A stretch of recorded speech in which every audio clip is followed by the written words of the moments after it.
برای مسابقه جریان دارد.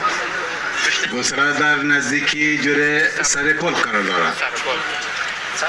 بازم چانس با سرپل است که بتوانند گسره را بردارند.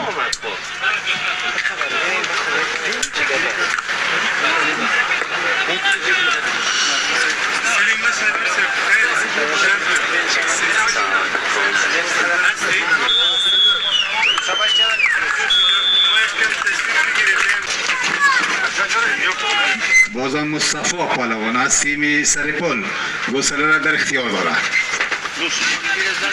مصطفی پالوان به شماره 5 از تیم سرپل فعلا گسره در اختیارش است. چاپاندازان بلخ هم دستشان بند است.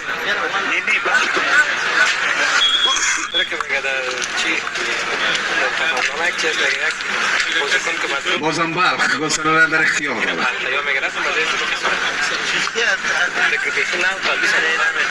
اما چاپاندازان سرپل نمیگذارند که بلخ امتیاز کسب کنند. داستانش خراب شد.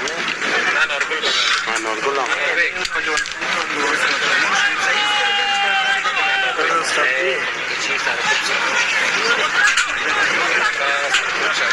موزی بدخشان درست که میبینم سرکشنه میکنم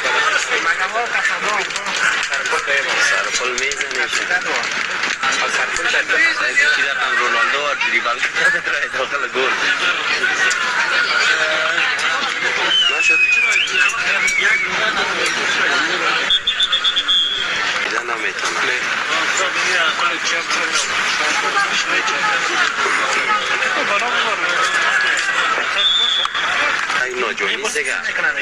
هر دو چاپانداز دستش به گسله بند است. اما یک نفر از بلخ موفق شد که گسله را در اختیار خود داشته باشد. بازم کفایت الله پالوان است. کفایت الله پالوان ببینیم که کفایت الله پالوان میتونن یک امتیاز به نفع تیم بلخ کش بگیرن و مناس پالوان از تیم سرپل گسله را در اختیار دارد. مناس نیازوف پالوان است. چاپانداز قوی پنجه تیم سرپل مناس نیازوف پالوان بازم یک امتیاز به نفع تیم سرپل کسب نمودند.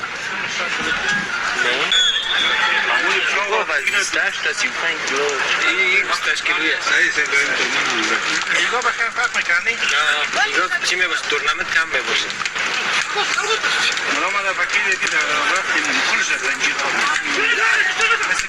بازم سید ایواز پالوان سید ایواز پالوان از تیم سرپل گسله را در اختیار دارد. چاپاندازان بلخ هم دستشان به گسله بند است.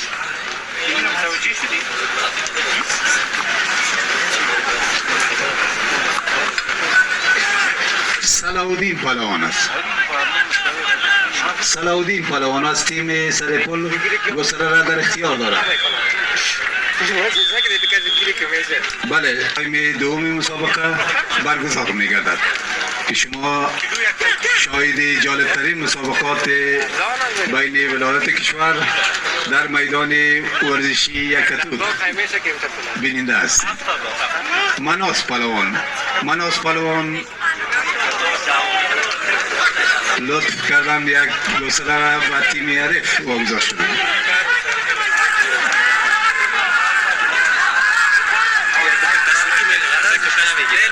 تیم بلخ فعلا گسله را در اختیار دارد.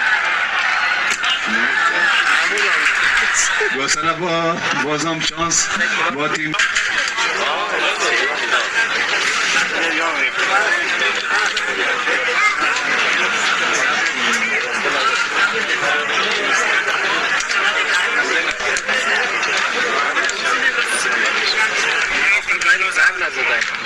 یک دقیقه تا ختم بازی باقی مانده. بازم ورزشکاران سرپل گسله را در اختیار دارد. سید مسعود پالوان است. اما در نزدیکی جور قرار میگیرد.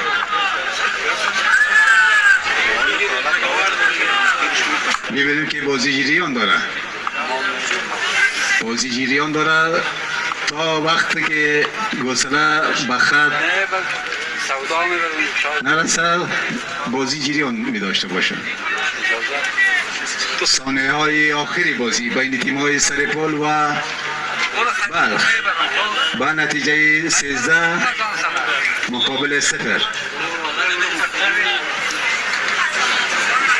5 4 3 2 1 و ختم بازی بین تیم های سرپل و بلخ با نتیجه 13 مقابل 0 به نفع تیم سرپل.